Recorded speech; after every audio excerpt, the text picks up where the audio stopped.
Bom dia, gente. Vamos dar início a uma nova aula. Essa nova aula a gente vai estar encerrando esta unidade, já dando início à próxima unidade. Essa próxima unidade ainda faz parte do nosso segundo bimestre, então, essa final da primeira unidade, que não é a primeira unidade, mas é a unidade do primeiro bimestre, né? Do que a gente estava do segundo bimestre iniciando. A gente vai encerrar ela para poder dar início ao próximo módulo, que aí no próximo módulo a gente ainda vai encerrar durante essas aulas. Talvez a gente vai iniciar agora, talvez não, a gente vai estar iniciando agora no segundo bimestre, vai finalizar no terceiro bimestre, mas a gente já vai estar dando início hoje.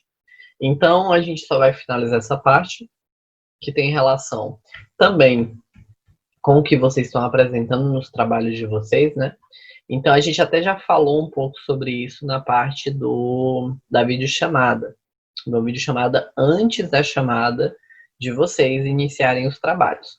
Aqui que a gente falou um pouco sobre biomas e o que era as questões dos biomas e as associações ecológicas. Mas de modo mais específico, eu trouxe as páginas para vocês, para a gente poder estar dando uma lida, dando uma olhada sobre isso. Então, sobre sucessões ecológicas ou sucessão ecológica, nós temos alguns tópicos a ser abordados que são espécies pioneiras e sucessão primária e secundária. Primeiro, espécies pioneiras são aquelas que são primeiras. Então, espécies pioneiras são espécies que foram as primeiras a surgirem na face da Terra. Entende-se como espécies pioneiras aquelas que a partir delas surgiram todos os seres vivos que nós temos hoje no nosso planeta. Então, elas são aquelas que foram as primeiras. Partindo para a leitura, a gente tem que há regiões da Terra em que o clima e o solo apresentam condições pouco favoráveis ao desenvolvimento de seres vivos. É o caso, por exemplo, de lavas vulcânicas recém-solidificadas, superfícies de rochas, dunas de areias e etc. Entretanto, certas espécies conseguem se instalar nesses locais inóspitos, suportando condições ambientes severas e adversas. Então, a partir disso, a gente tem que antigamente, no início da Terra, a situação da Terra era muito diferente do que a gente tem hoje.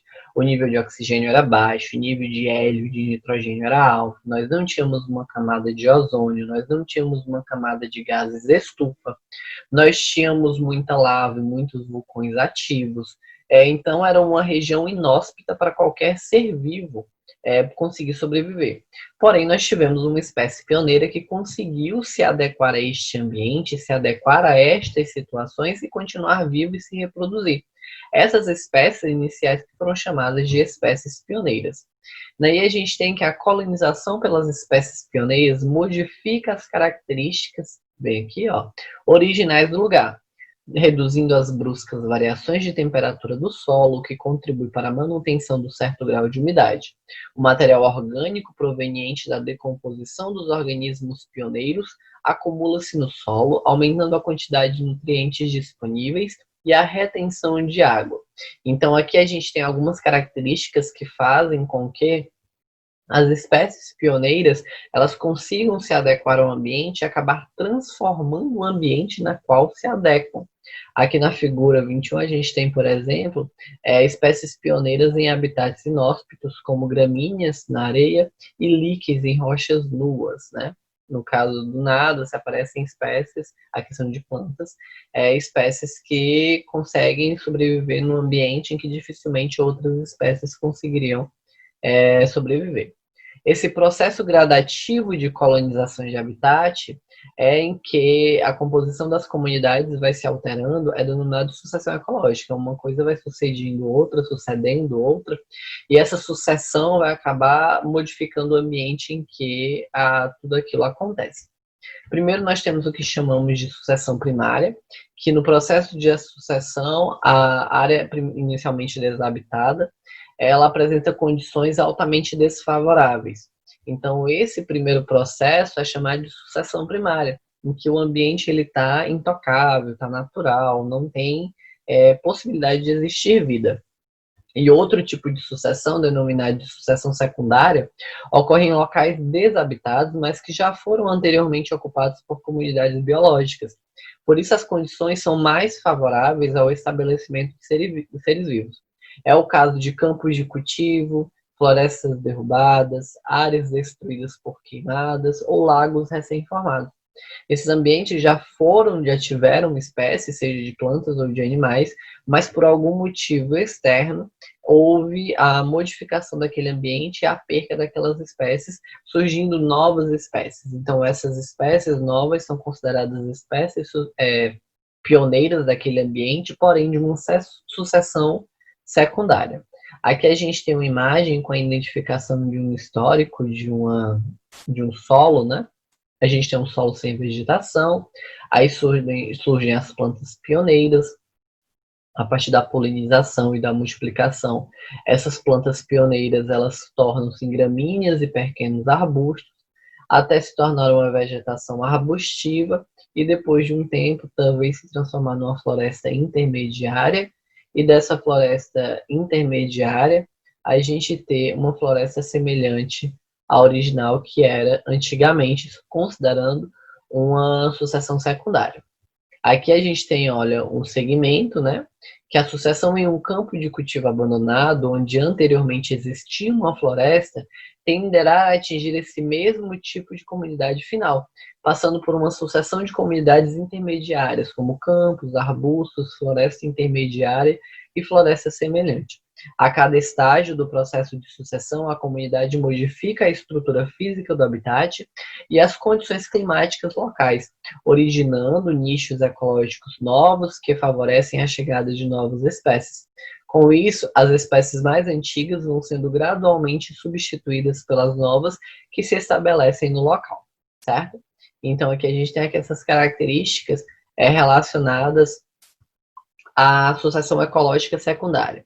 Aqui só um termo que está em destaque, a biodiversidade, que é a diversidade de vida, e a homeostase, que vem do grego, que significa a estabilidade da natureza. Então, homeostase, quando eu falo homeostase, eu falo a mesma coisa de dizer que está em equilíbrio. Porém, o máximo de homeostase, de equilíbrio, ocorre quando a comunidade atinge um estado de estabilidade compatível com as condições da região. Essa comunidade estável é denominada comunidade clímax. Na comunidade clímax, a biodiversidade, a biomassa e as condições microclimáticas tendem a se manter constantes, pois ela já chegou no máximo que ela poderia chegar. Daí, passando um pouco de espécies pioneiras e sucessões ecológicas, a gente vai para os ecossistemas aquáticos. Nos ecossistemas aquáticos, a gente tem inicialmente os ecossistemas marinhos, que compreendem os oceanos e os mares e cobrem mais de 75% da superfície da Terra, e com profundidades que vão a mais de 11 quilômetros de profundidade. Isso nas zonas mais profundas. Um dos aspectos mais importantes dos ecossistemas marinhos é a sua grande estabilidade e homogeneidade no que se refere à composição química e temperatura. Não tem muita modificação. Podem se distinguir dois grandes domínios marinhos, que são o domínio bentônico e o domínio pelágico. O bentônico é relativo ao fundo e o pelágico é relativo às águas mais superficiais. Aqui nós temos o que chamamos também de zona fótica, que é até onde a luz consegue chegar. A luz consegue penetrar a água até mais ou menos 200 metros de profundidade. Aí isso que é o que chamamos de zona fótica. A região ainda se estende de 200 metros a 2.000 metros de profundidade, que é denominada de região batial. Depois de 2.000 a 6.000 é chamado de região abissal, e a região mais profunda do oceano, a mais de 6.000 metros de profundidade, é conhecida como região radal. A fauna ainda é pouco conhecida e é constituída principalmente por esponjas e moluscos, que a gente vai ver seres vivos e vertebrados a partir do próximo módulo. Organismos que habitam os ecossistemas marinhos podem ser classificados em três grandes grupos. São os plânctons, os néctons e os bentos. Os plânctons, eles são divididos em dois, que são os zooplânctons e os fitoplânctons. Quando eu falo de fitoplâncton, eu tenho fito, que é folha, planta, e plâncton, que é esse micro-organismo, esse protozoário, que vem do grego errante, que são seres flutuantes, microscópicos, que ficam na superfície do mar. E nós temos os zooplânctons, que são plânctons mais referente a animais. Zoo, animais, plâncton, o que a gente está tratando, se é um fito ou um zooplâncton. O fitoplâncton é representado por algas microscópicas, como as chamadas de atomáceas e dinoflagelados, e também por bactérias fotossintetizantes. Enquanto o zooplâncton é representado por foraminíferos, que são protozoários, crustáceos, quinidários, larvas de moluscos, de equinodermos, de anelídeos e de peixes. Né? Nas larvas, que são seres microscópicos flutuantes, nós podemos chamar de plânctons. Daí a gente tem os nécton, como viram em cima, a gente tem um plâncton, nécton e o bento. Os plânctons, a gente já falou, o zoofito. O nécton é constituído por organismos que se deslocam ativamente na água. No caso, a gente tem peixes, baleias, golfinhos, crustáceos, camarões, lulas, sépios, tudo que se movimenta é chamado de nécton. E, por fim, a gente tem os bentos, que eles são constituídos por seres fixos, como os quinidários, chamados de... que não são chamados de medusa, que a medusa é o errante, o que se mexe, o que nada. E aí a gente tem os sésseis, os fixos, que é o pólipo, que esses são considerados bentos, que são não errantes, não se deslocam, ficam fixos. Alguns representantes deles são moluscos, alguns caramujos, alguns polvos, alguns ouriços do mar, que ficam todo o tempo ali na região superficial da terra, mesmo que essa terra que eu esteja falando é areia lá no fundo do mar. Depois passando para a água doce, né, a gente sabe do oceano e mar que são águas salgadas, e partindo para a água doce, uma característica importante são os dois tipos de ecossistema, que é a água doce se a água é parada ou se está em movimento. A água parada é lago, lagoa e charcos, e a água em movimento são rios, riachos e corredeiras.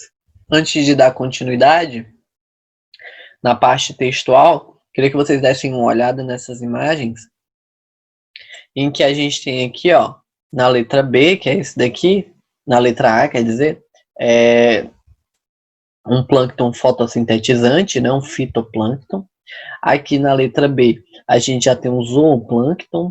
Aqui na letra C, a gente já tem um bento, né, que são aqui, ó, estrelas do mar, pólipos de quinidários.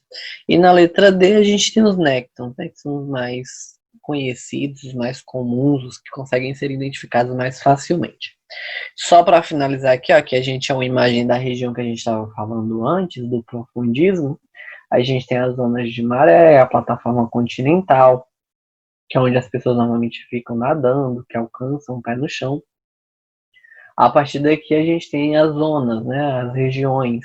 A região batial, a região abissal e a região de radal, e o domínio bentônico, que são aqueles fixos, né? Então eles ficam também na região aqui da linha costeira do mar.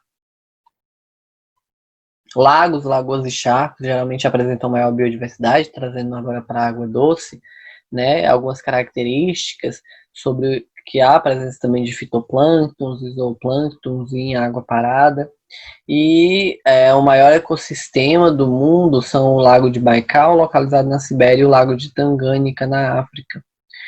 São os dois exemplos de lagos que são regiões de água parada, em que são muito característicos pelo seu tamanho. Agora, vocês vão responder a atividade, era só isso que eu tinha para falar hoje? Não, não era, porque como eu falei para vocês, a gente vai dar um pequeno início ao novo módulo, mas vocês já sabem que a atividade é só sobre esse módulo, vocês têm que me entregar antes do bimestre acabar. Da questão 29 até a questão 47. Porém, não são todas as questões que vocês vão responder, como vocês podem ver. Primeiro vocês vão responder da 29 a 34, depois da 44 a 47. Da 35 a 43 vocês não precisam responder. Agora, dando introdução já ao próximo módulo, que é chamado de Humanidade e Ambiente. Esse aqui vai ser bem rápido, é só para vocês entenderem sobre o que a gente vai falar. Neste módulo, muitas ações antrópicas, isto é, praticadas pelos seres humanos, impactam negativamente a natureza. Serão esses danos irreversíveis? Nos meios de comunicação, as opiniões a esse respeito são diversas. A maioria dos estudiosos consultados acredita que nossa espécie tem causado danos irreparáveis ao planeta. Entretanto, para alguns, geralmente ligados a interesses econômicos, os alertas dos ambientalistas são exagerados e a humanidade saberá solucionar os problemas. Quem tem razão? Haverá riscos reais de catástrofes provocadas pelas alterações ambientais produzidas pelos seres humanos? Isso são duas questões para vocês pensarem um pouco sobre as modificações que o ser humano tem no nosso ambiente, sendo que, como eu falei, o ambiente é nosso, não é de todo mundo, não é de uma pessoa específica. Mas vamos aos fatos. Nos 2 últimos séculos, o desenvolvimento industrial e tecnológico associado ao crescimento da população humana tem causado impactos ambientais sem precedentes. Algumas das principais ameaças ao planeta são poluição, aumento de temperatura global, destruição da camada de ozônio, esgotamento de fontes de energia e de outros recursos naturais e até mesmo extinção de espécies. Devemos lembrar que nossa espécie, assim como os demais seres vivos, necessita explorar os recursos do ambiente. Nós, por exemplo, nos alimentamos de outros organismos que fornecem energia e matérias-primas sem as quais não sobreviveríamos. Além disso, precisamos combater as espécies que nos causam dor, bactérias e vermes e insetos. E também as que disputam conosco o alimento, como parasitas e pragas que atingem nossas lavouras. Aqui é apenas um relato sobre as temáticas que estão sendo abordadas, preservação, ambientação, mas agora a relação direta com os humanos, já que é o nome do módulo, né? Humanidades. Mas, de modo geral, a gente tem que o objetivo desse módulo é vocês conhecerem as principais consequências decorrentes da exploração dos recursos naturais e do desenvolvimento tecnológico, de modo a poder formar opinião e participar das discussões sobre as maneiras de melhorar a qualidade de vida das gerações futuras. Qualquer coisa vocês podem estar me mandando mensagem, que já é do novo capítulo, eu vou deixar para a gente falar só quando estiver nele, né, que veio para cá, mas não teve necessidade. Encerramos a aula por aqui, encerramos o módulo por aqui, já demos introdução ao próximo módulo, mas mesmo assim faço atividade, pois ainda é contada do segundo bimestre. Tchau para vocês, tenham todos um ótimo dia e até a próxima aula.